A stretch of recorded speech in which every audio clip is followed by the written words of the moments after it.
বাড়ি থেকে বের হচ্ছে তেলের মতো কালো তরল। বছরখানেক ধরে এই ঘটনা ঘটছে, আর এই ঘটনায় চাঞ্চল্য ছড়িয়েছে রাজপুর সোনারপুর পুরসভার 29 নম্বর ওয়ার্ডে। সেই ছবি আপনারা দেখছেন, একটি বাড়ি থেকে তেলের মতো কালো তরল বেরোনোর পর চাঞ্চল্য ছড়িয়েছে। রঞ্জিত হালদার এই মুহূর্তে আমাদের সঙ্গে টেলিফোনে রয়েছে। রঞ্জিত, কি এই কালো তরল? বিশেষজ্ঞরা বা পুলিশ কেউ কিছু কি বলতে পারলো?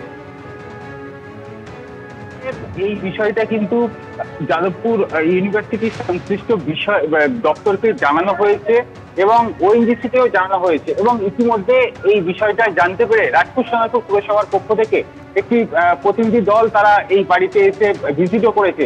কিন্তু এই যে তেলের মতো দেখতে কালো যে জিনিসটা, সেটা কি, সেটা কিন্তু এখনো পর্যন্ত পরিষ্কার নয়, সেটা কিন্তু দাহ্য নয়। পরিবারের তরফ থেকে যেটা জানানো হচ্ছে যে বেশ কিছুদিন আগে বাড়ির রং করার পরে থেকেই কিন্তু এই জিনিসটা প্রথম বের হতে দেখা যায়। তারপরে যত দিন যায় সেটা কিন্তু আস্তে আস্তে বাড়তে থাকে। এই ঘটনার পরে থেকেই কিন্তু তারা রীতিমতো আতঙ্কে রয়েছে। তারা যেটা মনে করছে যে খনিজ পদার্থ কিছু বাড়ির দেওয়াল থেকে বাইরে বের হচ্ছে, এমনটাও কিন্তু তারা মনে করছে।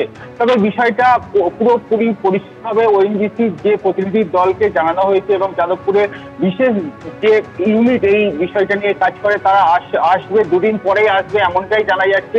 আসার পরে তারা নমুনা সংগ্রহ করবে এবং এই জিনিসটা কি সেটা কিন্তু তারপরেই পরিষ্কার হবে। রঞ্জিত, তোমাকে ধন্যবাদ। ওএনজিসি, যাদবপুর বিশ্ববিদ্যালয়ের আইআইপিসি বিভাগ এবং রাজপুর সোনারপুর পুরসভা ও নরেন্দ্রপুর থানায় এ বিষয়ে লিখিত অভিযোগ দায়ের হয়েছে।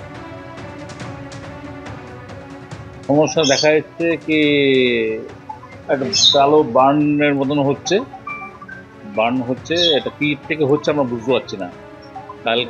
কালকে মিউনিসিপ্যালিটির লোক এসেছিল, তারাও দেখে গেছে। সমস্যাটা হচ্ছে কালি হয়ে চারিদিকে কালি হয়ে যাচ্ছে, সমস্যা আর কি। পরে বেশি কিছু হলে ভেঙে না পড়ে আর কি। পৌরসভার পক্ষ থেকে আমাদের ইঞ্জিনিয়াররা সেখানে এসেছিলেন, তদন্ত করেছি।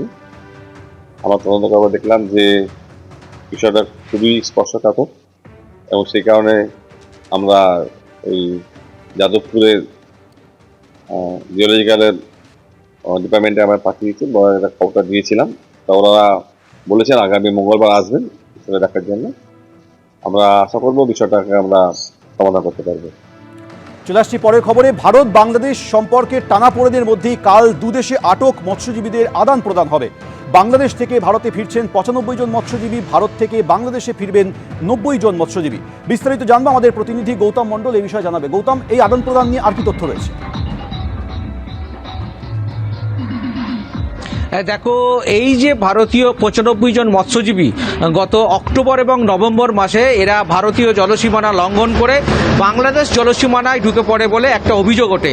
তারপরেই এরা বাংলাদেশের পটুয়াখালী এবং মঙ্গলা এই দুই জায়গায় এরা আটক ছিল এবং জেলে বন্দী ছিল। 95 জন মৎস্যজীবী জেলে বন্দী ছিল এবং 6টি ট্রলার, ভারতীয় ট্রলার বাংলাদেশে আটক ছিল। অন্যদিকে বাংলাদেশের 90 জন মৎস্যজীবী, এর মধ্যে 12 জন ছিল কাকদ্বীপে এবং 78 জন পারাদ্বীপে বন্দী ছিল। তাদেরকেও মুক্ত করা হয়েছে গত 24 তারিখ। এখানে ডায়মন্ড হারবার জেল থেকে 12 জনকে মুক্ত করা হয়। এর পাশাপাশি গত পরশু দিন বাংলাদেশ সরকার এদের বিরুদ্ধে, যে ভারতীয় 95 জন মৎস্যজীবী তাদের বিরুদ্ধে যে অভিযোগ ছিল সেটা প্রত্যাহার করে, মামলা প্রত্যাহার করে এবং মুক্ত করার নির্দেশ দেয়। সেই নির্দেশ বলে আজকের বেলায় পটুয়াখালী বন্দর থেকে 95 জন ভারতীয় মৎস্যজীবীকে রওনা করা হয়েছে, যেটা মরা করা হচ্ছে ইন্টারন্যাশনাল মেরিটাইম বর্ডার লাইন, যেখানে আন্তর্জাতিক জলসীমানা। সেখানে আগামীকাল বেলা 11টা থেকে 12টার মধ্যে বাংলাদেশের 90 জন এবং ভারতের 95 জন মৎস্যজীবী দুই দেশের মধ্যে উপকূলরক্ষী বাহিনীর মাধ্যমে হস্তান্তর হবে। এবং এই যে 95 জন ভারতীয় মৎস্যজীবী আছেন, এদের অধিকাংশই কাকদ্বীপ এবং নামখানার বাসিন্দা। এদেরকে আগামী 6 জানুয়ারি গঙ্গাসাগরে এদেরকে নিয়ে আসা হবে। গঙ্গাসাগরে আসছেন মুখ্যমন্ত্রী মমতা বন্দ্যোপাধ্যায়, তিনি 6 তারিখ গঙ্গাসাগর পৌঁছবেন। প্রশাসন সূত্রে আমরা যেটা জানতে পাচ্ছি, আগামী 6 তারিখ তাদেরকে গঙ্গাসাগরে নিয়ে আসা হবে। কার্যত বলা চলে ভারত এবং বাংলাদেশের মধ্যে এই যে টানাপোড়েন চলছে বর্তমান পরিস্থিতিতে, তারই মাঝে দাঁড়িয়ে দুই দেশের এই যে মৎস্যজীবীদের মধ্যে বন্দি বিনিময় বা প্রত্যাবর্তন আগামীকাল হতে চলেছে।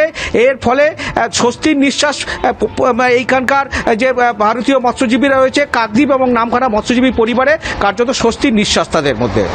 ধন্যবাদ গৌতম। ওদের যে বাংলাদেশের যে 90 জন আমাদের ভারতীয় এলাকায় যে বিভিন্ন স্থানে যে তারা গ্রেপ্তার ছিল, বাংলাদেশ সরকারের কাছে আমাদের যে 95 জন রয়েছে ট্রলার সহ, এদের যেমন ট্রলার সহ এদেরকে নিয়ে যাওয়া হচ্ছে, তেমনি ট্রলার সহ সেই 95 জন মৎস্যজীবীকে এদের বাংলাদেশের যে জলসীমানা তার জায়গায় উপস্থিত করবে। করার পর আগামীকাল এদের মধ্যে লেনদেন হয়ে যাবে দুই দেশে।